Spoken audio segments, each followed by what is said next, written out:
and welcome back to Live from the Hive with me, Katie Bessant. Today I'm joined by Suzy Greenwood from Seaflowers in Devon. Suzy, hello, welcome to the show. Hello, thank you very much for having me. So, Suzy, I would love to know a bit more about your story and how Seaflowers came about. So Seaflowers was actually my grandparents' bungalow.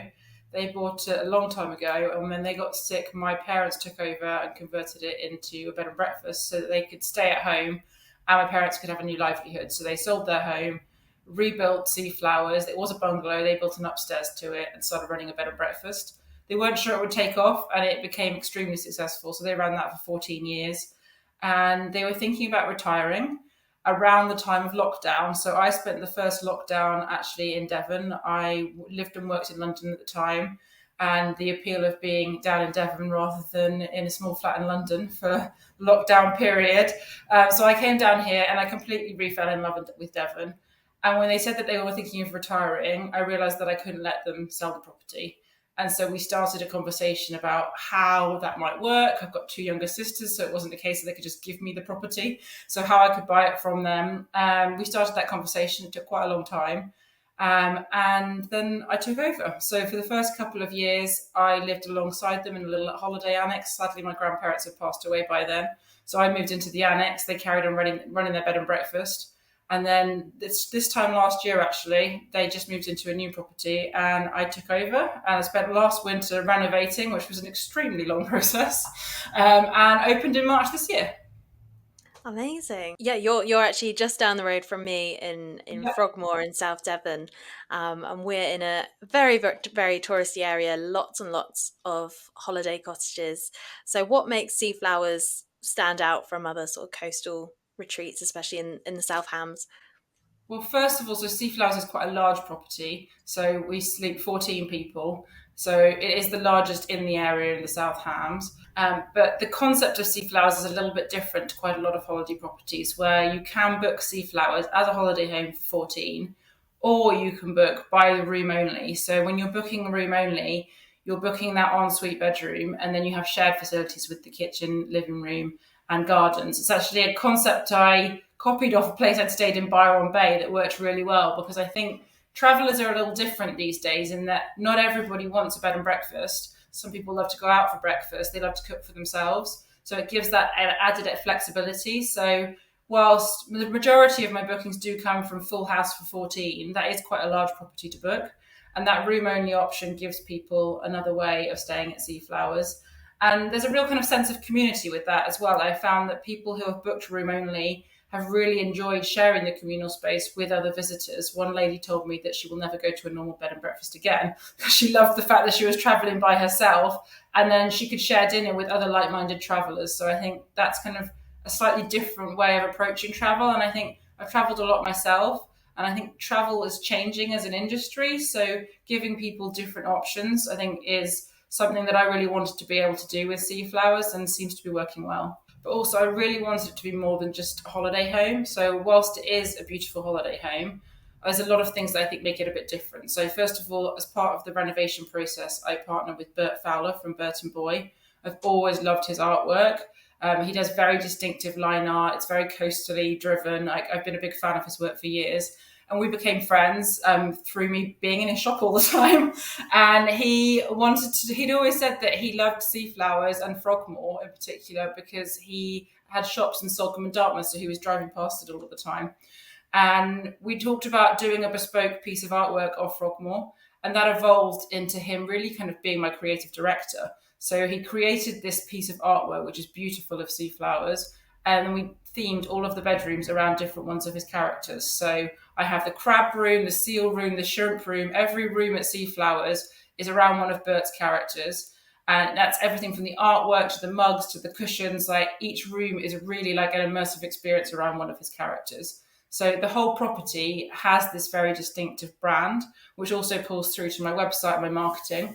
And I think that makes it feel a little bit different to a regular holiday home in that it is all very modern, slick, but it also has quite a distinctive look and feel. So that's kind of the first thing that I think makes it different. And then the second thing is I wanted it to be where you can come to Seaflowers, and if you don't even need to leave for the weekend if you don't want to. So something I found in the past is it can be quite difficult to get delicious takeaway in Devon. We're very rural, but also you need a taxi to get anywhere. So I've partnered with Jo, who lives locally in the village. She's a classically trained French chef, and she does fantastic cooking. And so she can do meals for guests, whether that is a welcome supper that's waiting in the fridge after your long journey to get here, whether you want to do something special. I get a lot of birthday celebration bookings, so a 3-course banquet to celebrate your birthday, or a decadent Devon afternoon tea. So Jo will do that so that you can have really good, high quality food at the Seaflowers dining table. And then I also have various different partners locally, including masseuse. So I've got a shiatsu massage and a holistic massage on offer for people, and also yoga. So you can have your own yoga class at Seaflowers on the lawn or inside with Kate from the start of now as well. So making it, you can have more of an experience weekend rather than just a holiday home. You can really kind of put together a package which gives you a very special stay. Yeah, and having catering to those large groups as well, offering those meals and those experiences makes it so much easier for your guests as well, doesn't it, when they're booking their stay? Well, it does all the research for you. So all you need to do is click on the website and you can add any of the extras that you want. And I've done that research because I've spent years trying to find the exact right partners. That means that people can have a really lovely experience, and all they need to do is just choose exactly what's right for their group. Yeah, yeah. And jumping back a little bit to the whole renovation process, I mean, where did you even start? How did you decide what you were going to do? Obviously, you partner with Bert and Boy, but where did you start? Well, I've travelled a lot myself, both for work and for pleasure. I've travelled all over the world, and actually, I wanted it to be somewhere that I was really proud of, that I would want to stay. My parents spent a lot of time making sure that it was maintained well, but they have very different tastes to me. So I wanted to modernise it and be somewhere that was the sort of place that appealed to me, but also that I thought would appeal to my guests. So very sleek, modern, working with Bert to kind of do the artwork. The process of it was a lot of hard work in the painting and DIY. I've gone from a kind of slapdash decorator to actually quite skilled after several months of doing it, and I had a lot of friends and family chipping in over different weekends to help me as well. And then I think just attention to detail. Like, I've always noticed that when I've travelled somewhere, that I really care about those smaller touches. So everything from, I have bespoke shampoo and conditioner bottles with the logo on, which is made from a very beautiful glass from Cornwall. I wanted everything to be local first, environmentally friendly and sustainable, and beautiful. I don't want anything that doesn't fit. So literally every single item that's in Seaflowers has been thought about. Things like the welcome packs, I obsessed over the quality of the paper on the welcome pack, like literally every single detail. And then making sure that the kitchen is completely equipped with everything you could ever need if you're catering for 14 people. So things like, I purchased lots of different items, and then I hosted a massive meal in there with friends and family to make sure that I'd actually worked out every single thing and realized, oh, I don't have a masher. So like things like that, like working through those first couple of weeks when the house was nearly ready, just to make sure that it was absolutely ready. So I think it's attention to detail and like quality, quantity, quality. Yeah, and that's such a great tip about actually using your property, and especially if you're just going through a refurbishment and starting from scratch, actually inviting your friends and family over, staying in your property yourself, using everything, doing a big dinner party, and then thinking, oh gosh, I haven't got a cheese grater. It's so, so important because those little things make a huge difference when you're staying. It really is, and I think I had an advantage there. Of I'd slept in every bedroom when it was a bed and breakfast, like over the years, because my parents ran the bed and breakfast for 14 years. I'd slept in every room. I knew exactly what I liked and exactly what I didn't like of each room. So things like some of the bedside lights were slightly out of kilter with the bed of where I wanted it to be. So I knew I wanted to change that because you want to be able to reach the bedside light when you're in bed. So like little things like that I think make a difference, because I have slept in every room, stayed in every room, and knew how to tweak and change it.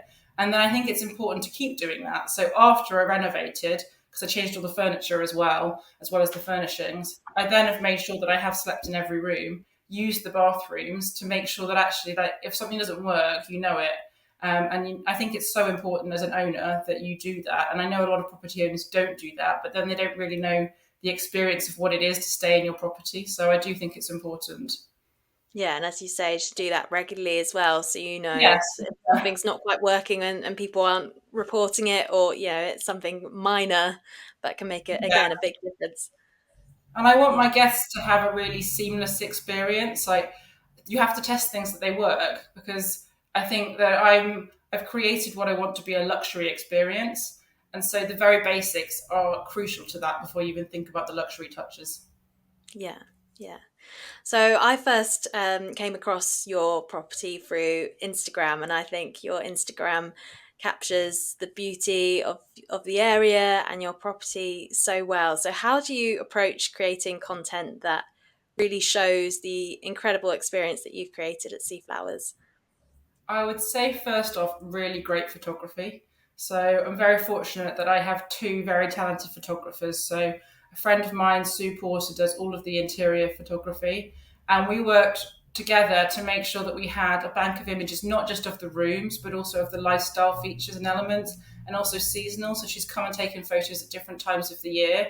And pictures that kind of capture not just like the space, but what it's like to stay in the space. So a nice cup of tea with some of the games, like a glass of wine looking out on the view, somebody enjoying the hot tub. So actually, so that people can imagine their time in Seaflowers. And then Carl Brightman has done some beautiful drone photography for me as well. And likewise, he comes back to Seaflowers at different times of year to get really beautiful pictures of the garden and the local area. And then I think once you've got that great bank of photography, it's about content strategy. So I like to share a mix of content for my followers about the house and the gardens, about the local area, about recommendations of where to eat, what to do in the area, and then guest reviews. I think guest reviews are so important, because then people can actually see actually from people who have stayed here and hear it from them. So I like to share reviews from guests, because very lucky that I've had some fantastic reviews from guests, and all those 10 out of 10s, I want to share them with the world. And then really kind of digging into the detail as well. So things like I use Faith in Nature toiletries, talking about Joe's meals, about Kate's yoga. So giving people that kind of holistic view of what Seaflowers is, so they can help imagine their stay. Yeah. And is there any sort of strategies in particular that you use on your Instagram or on stories that you found really effective to reach new people, get new followers, but also drive website traffic? Or are you still figuring it out? I think it's consistency, making sure that you've got steady content throughout the week, picking your moments of when you know that people are more likely to be on Instagram. In the very first couple of months before I had those guest reviews that kind of speak for themselves, I invited a couple of people to come and stay. So some influencers with large followings, they came and stayed, and then created content through their eyes so that potential guests could see what it's like to stay. Also, in that first couple of months, I did a competition. So gifted a free stay for two people to come to Seaflowers if they tagged. So I think that worked quite well. I think it's all experimenting as well, at trying different things, because what works for one month won't necessarily work for another month. So I think it's being on there, being consistent, and then responding to content that works well and kind of leaning more into that. And then just being quite strategic and making sure that it's not all just self-promotional content, but thinking about what is it that my guests want to see and how can I tap into that. Yeah. And you also had a big piece, uh, sort of press article, fairly early on. How did that come about? Well, I have a slight advantage in that my day job is working for a big PR agency. So I have like a grounding in PR. And so I have pitched Seaflowers to various different travel reviews and writers and journalists. And so the Telegraph did a review of Seaflowers in June. So Anna Turner came and stayed. She tasted some of Joe's cooking. I told her all about the story, and then she did an independent write up. I also quite regularly pitch Seaflowers for like holiday homes in the area, content about Devon. I've got some retreats coming up, so I've been pitching those to kind of more lifestyle journalists as well. So I have a slight advantage there, where I've got a good training in PR. And I know that it's one of those industries where you really need to put the time and the effort in, find the right journalists, find the right opportunities. But I think it's worth doing that, because if people come across Seaflowers, in some places that they're reading that they really respect, like having a review by the Telegraph, by the Times. The Times did a feature on my story earlier this year as well, speaks volumes, and also really kind of adds to the credibility of Seaflowers. Yeah, it builds that whole like no trust factor I talk about a lot, and Exactly. especially if people are booking directly through your website, that gives them so much trust in you, doesn't it? It really does. I think, especially as this is my first year in business as Seaflowers as it is today, I think having reviews is very important, but then also having that kind of trust and credibility from well-known sources and those independent reviews as well. Like, that a Telegraph 9 out of 10 rating is not something that comes easily. Like, that has to be earned. So I think that all helps. Yeah. And I'm sure, although you've had an amazing first year by the sounds of it, or not even quite a year yet, I'm sure that hasn't come without its challenges as an owner. So what challenges have you faced and how have you overcome them? Oh gosh, yes. If you're looking back to this time last year, it certainly felt very challenging of just getting the whole project up and running and all of the DIY. But I think every week brings new challenges as an owner. I think you expect renewals and repairs to happen all of the time. I think not a weekend goes by where there isn't something that gets broken by a guest, but that's part of it. So learning to have, I have a very large backup bank of spare glasses, cups, especially because everything is unique. It's Burton Boy, it's not just a white mug. So I have a large stock there. And then being prepared. So I think making sure that you're always doing your checks, so in between bookings, making sure that you're testing everything so that you can anticipate things, because things are going to go wrong. That's part and parcel of running a large property. So being prepared for that, and then having a great network of support as well. Like, I am very fortunate that I have fantastic electrician, fantastic plumber, fantastic kind of handyman who, if something goes wrong, they're at the end of a phone and they'll be there immediately. And I couldn't do this without them. It's really important that you've got good support and good community and network around you as well. Yeah, absolutely. And are there any sort of future plans? How have you found the first year? What else is on the horizon for Seaflowers? A couple of exciting things. So, Seaflowers is on Frogmore Creek, so the garden goes right down to the water. And I always wanted to be able to offer guests a way of enjoying that. And so I'm in the process at the moment of renovating the boat shed, and I have invested in a fleet of stand-up paddle boards. So from next spring, guests will be able to come and stay and go for a paddleboard right off the end of the garden, which I think is fairly unique for a holiday cottage, large property. So that's one thing that I'm looking at for next year. And then I mentioned I'm doing some retreats. So I am partnering with Sadie Tonks of the Wild Ones, and we're doing 3 retreats at Seaflowers next year. These will be really wonderful experiences. So a mix of yoga, fantastic food, coastal walks, sea swimming for those that want it. I'm a big fan of it myself. Mitch Tonks of the Seahorse is going to be doing our welcome supper. So we'll have celebrity chef there. So it's going to be a really, really special experience. So we're doing those in March, July, and October next year. Amazing. I want to come. That sounds fantastic. And I guess that really helps your sort of cash flow and filling those weeks, which otherwise might be slightly harder to fill.